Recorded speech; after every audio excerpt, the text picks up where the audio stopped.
Over 500 internal corruption cases have been completed since 2020, leading to 10 criminal convictions of staff members and over 50 dismissals at the South African Revenue Service.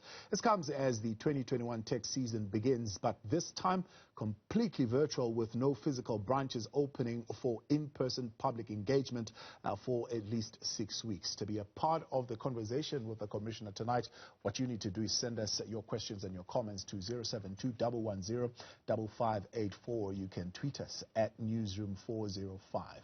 SARS Commissioner Edward Kieswetter joins us now to talk to us about this and more. Commissioner, good evening and thank you for your time. Good evening, Thabo. Hope you're well. I'm well, thank you very much. Out of 500 internal corruption cases, only, a few have been completed, leading to 10 criminals being convicted of the staff members at SARS. Is that a satisfactory number for you? I would not yet declare victory, but it is beginning to send a strong signal out to our staff that we will not tolerate corruption. So these are cases, remember, that are in progress. So they've not been completed. Of the ones that we have completed, more than 100 staff have either resigned or have been dismissed, as reported. And then of the cases that we have prosecuted, we have had 10 convictions. So it's a work in progress. But SARS has been no exception in the last decade.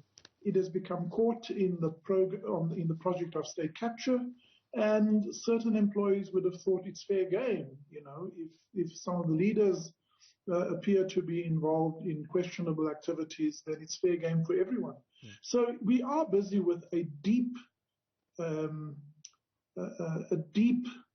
reculturalization project that seeks to reinstate a sense of higher purpose and re-establish integrity as the most important principle of our engagement with taxpayers. And unfortunately, some taxpayers, they exercise significant influence, and when an employee of SARS, is impressionable, they can be co-opted. And we are sending out a strong message that it is absolutely a red card offense if you even think about colluding with taxpayers.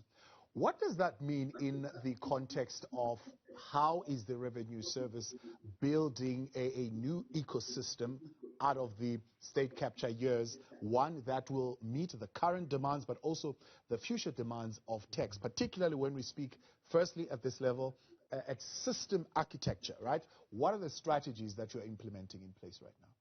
So it's great that you ask that question, Thabo, because when people tell me that they hope we restore SARS to its former glory, my simple response to them is, if we did that, we would be going backwards, because the world has moved on from where we were a decade ago.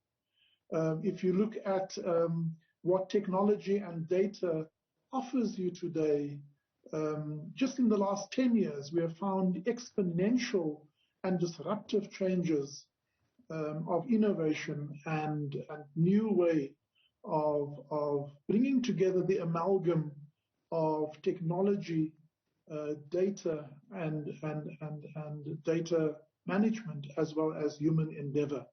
And so increasingly, by expanding and increasing the use of data, we will be able to improve the integrity of our outcomes. Let me just zoom out a little bit.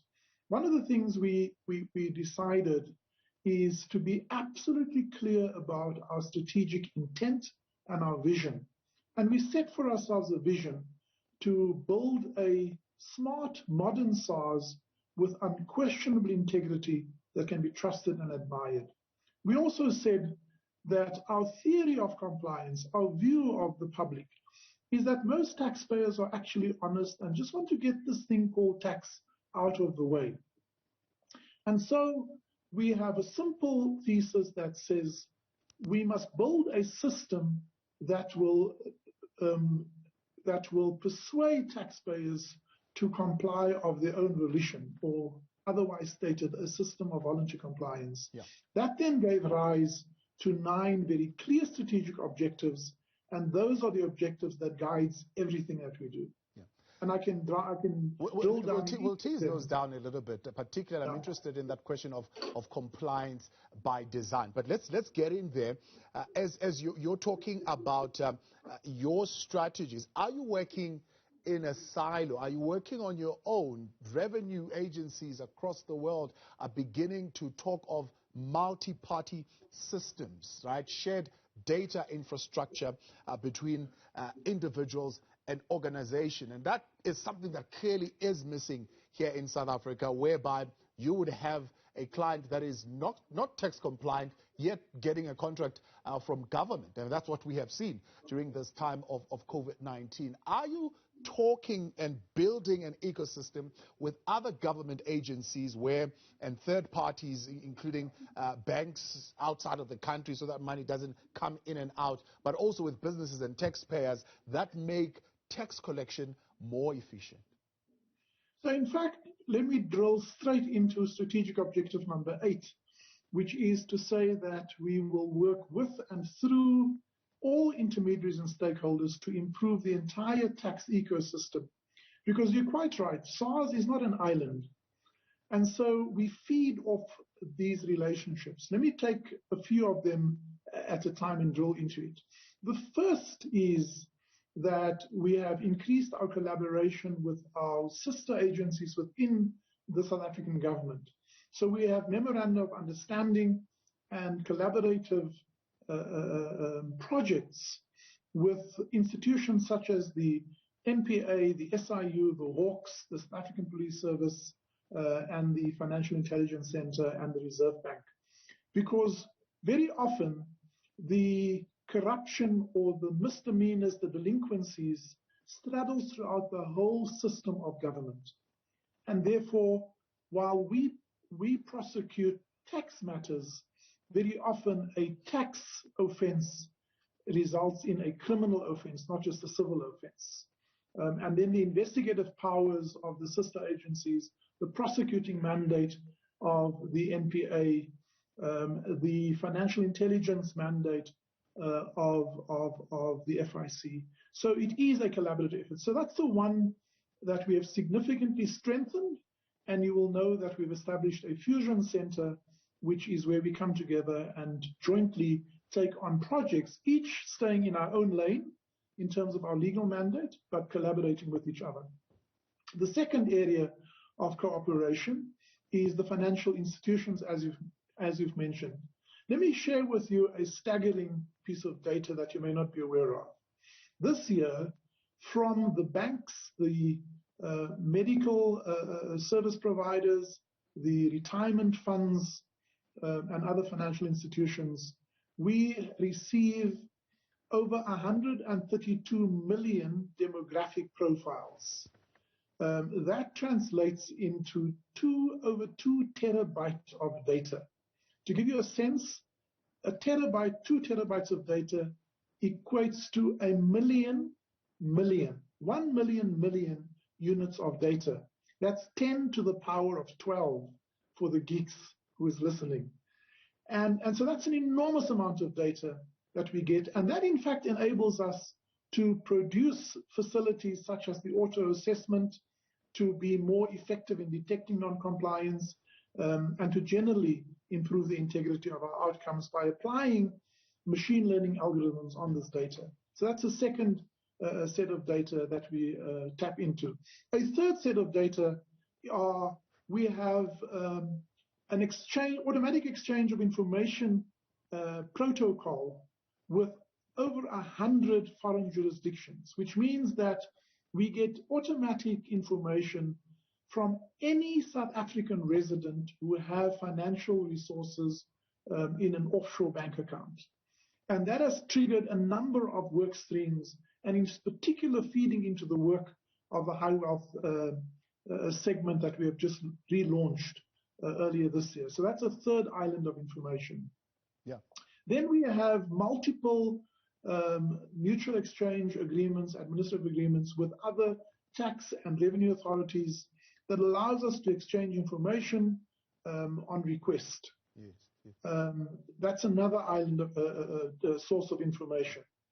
And then, of course, we work with the local body of registered controlling bodies, tax practitioners, and other business institutions. So you can see we are expanding our universe of structured information.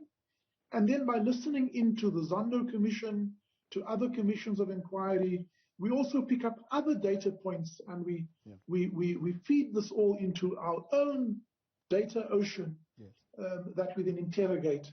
So data is in fact the indispensable new gold that we cannot work with. But that data cannot be filtered and worked with only human endeavor. It's impossible to work through that data, and therefore...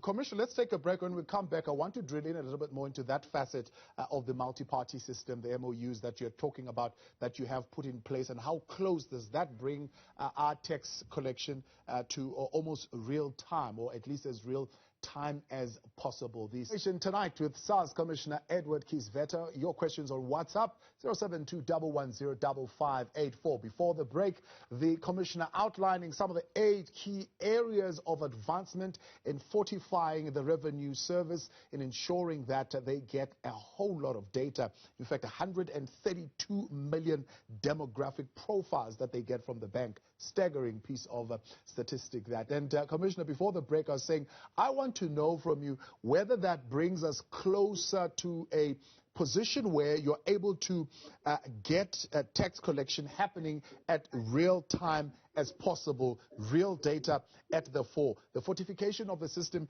in such a way that, for example, real-time invoices, real-time cash transfers, are you able to collaborate at that domain? That's our ambition, Thabo. We are not there yet. So let me share with you some of the aspiration that follows that.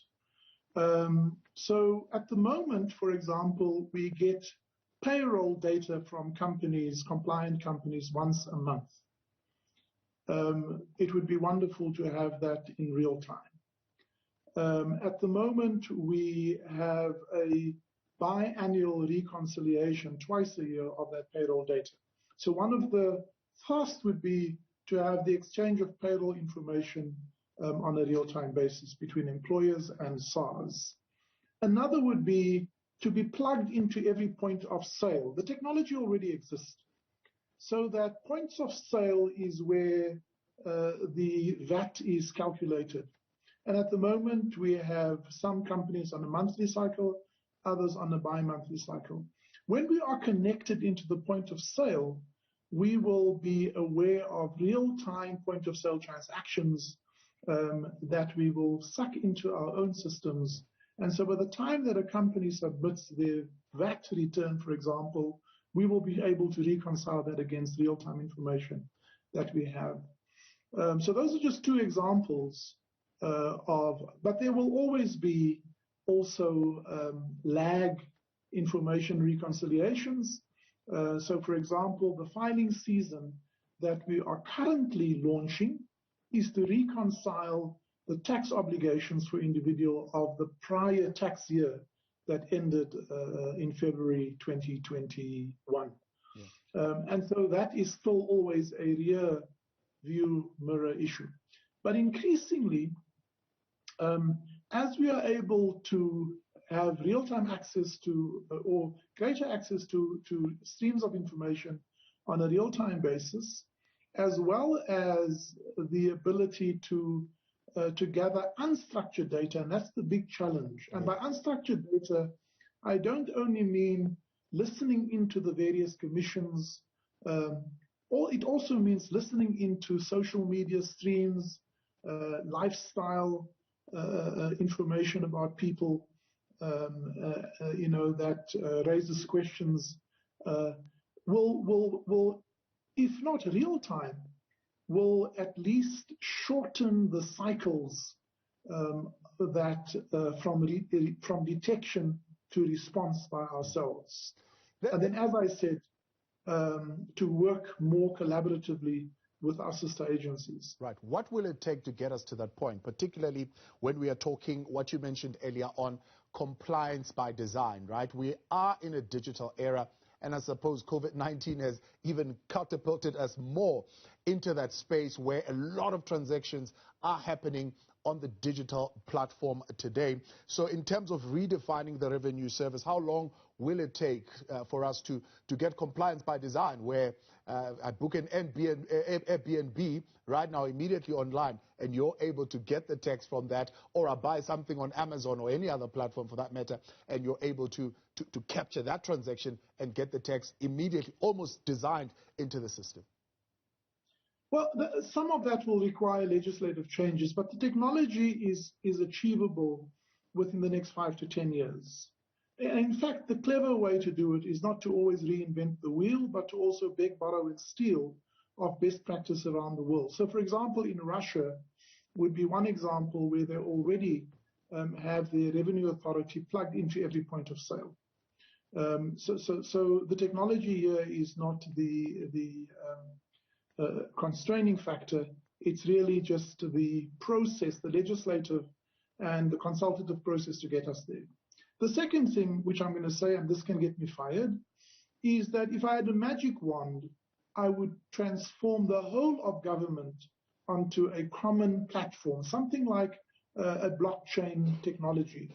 So because what a blockchain technology creates for you is a trusted ledger of all stocks and flows of all financial information and all assets that have financial value, which means that there's no need to report or to disclose it. By being part of this ecosystem, you are profiled to have access to specific data. So, for example, at the moment, to improve the data flow between the South African Reserve Bank and SARS, if we both were on a common platform but segregated for the information that we are entitled to in law, here is an area of abuse that I've often highlighted. Yeah. Companies apply for an advance purchase of a good or service that they import from overseas. They then go to the Reserve Bank to get approval for that monies to flow offshore. And let's say they seek approval for 100 Rand. When the goods then come in, they disclose that good through a customs declaration. And very often we find that whilst they sought approval to pay out 100 Rand, the goods that are disclosed are only disclosed at 80. So you have to ask the question, what is the discrepancy? And is this just illicit financial flow, or is it customs fraud? Now, at the moment, we do that on a request and in exchange basis. Yeah. If that is real time, it will trigger a discrepancy immediately. Yeah. And that's what I mean by earlier detection and early response. And you can be able to request a change directly there almost instantly if you are picking up some anomalies. Instantly. And so what I'm saying is SARS cannot do this on its own. It has to be a whole of government initiative as we move into the future. And the technology to enable that is available. I've been abusing you and having this conversation on our own about the future of taxation. You came here to talk to us about the commencement of the branch filing that did not happen, I suppose, today at this stage because we are on alert lockdown level 4. How is it going to work? So what we have done, Twila, is really to go out of our way to ensure that every conceivable transaction that a taxpayer has to engage in the fulfillment of any of the obligation, whether it is the registration, the submission of a return, the declaration of a dispute, the resolution of that dispute, and the payment of outstanding taxes. Any of that across the value chain, a taxpayer is able to do that entirely through our digital online platforms, through e-filing, the Mobi app as our two primary channels.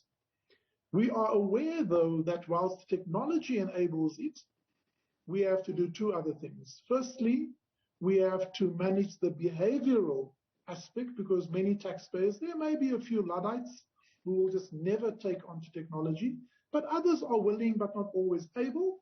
So it is about a change management program that helps those taxpayers. Last year we were very successful. We were able to migrate 450,000 taxpayers who were traditional branch filers. We converted them onto the e-filing and Mobi app platform. Just by doing that, and remember, we were inspired and catalyzed by COVID, the need to reduce the risk of transmission, but it is also perfectly aligned with our vision to build a smart modern SARS, and that just catalyzed us to do it faster. Just by doing that single conversion of 450,000 taxpayers, we were able to disintermediate over 4 million potential transactions that otherwise would have taken place in a branch. We will continue to do that now.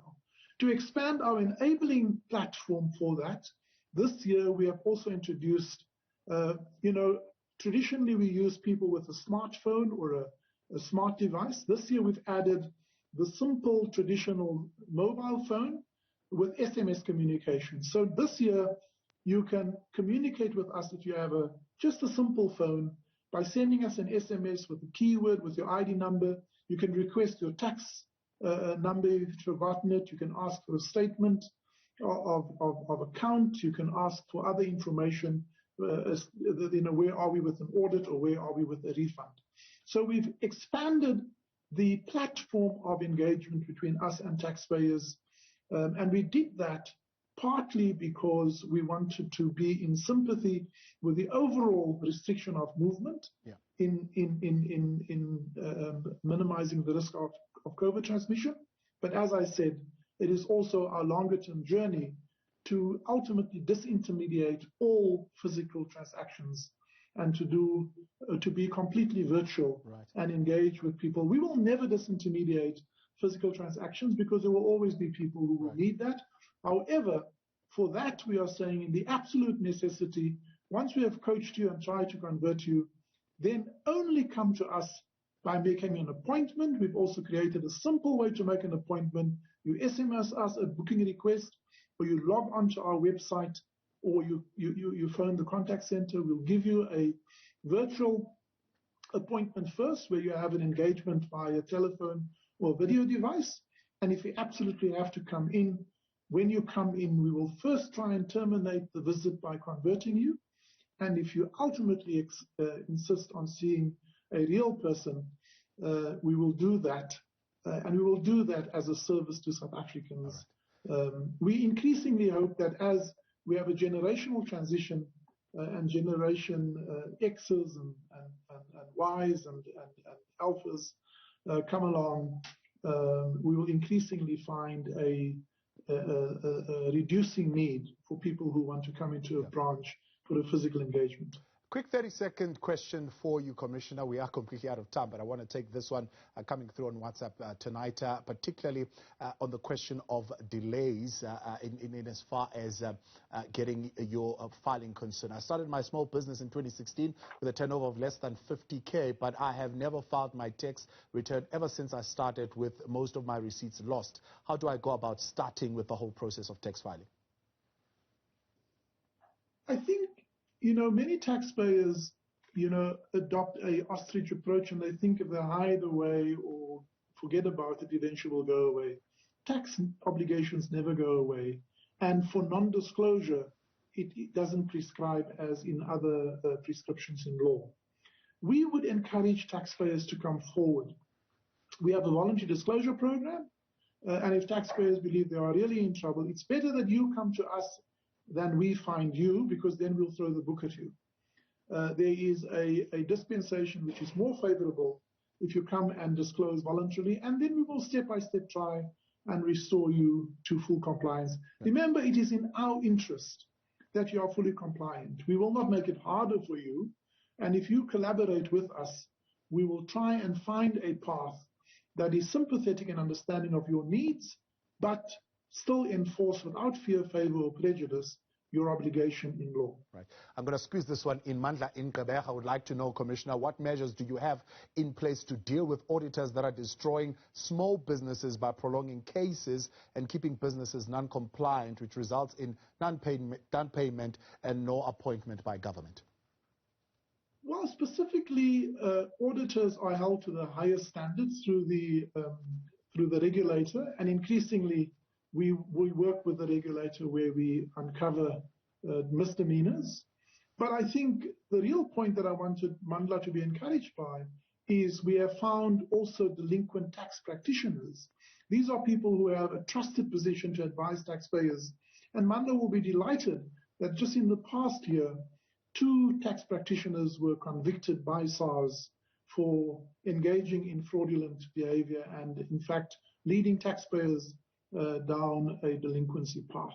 We will step up those efforts, and as we will not tolerate delinquency from our own staff, we will certainly not tolerate it from any intermediary or any taxpayer in their own right. SARS Commissioner Edward Kieswetter, appreciate your time and thanks for the conversation tonight.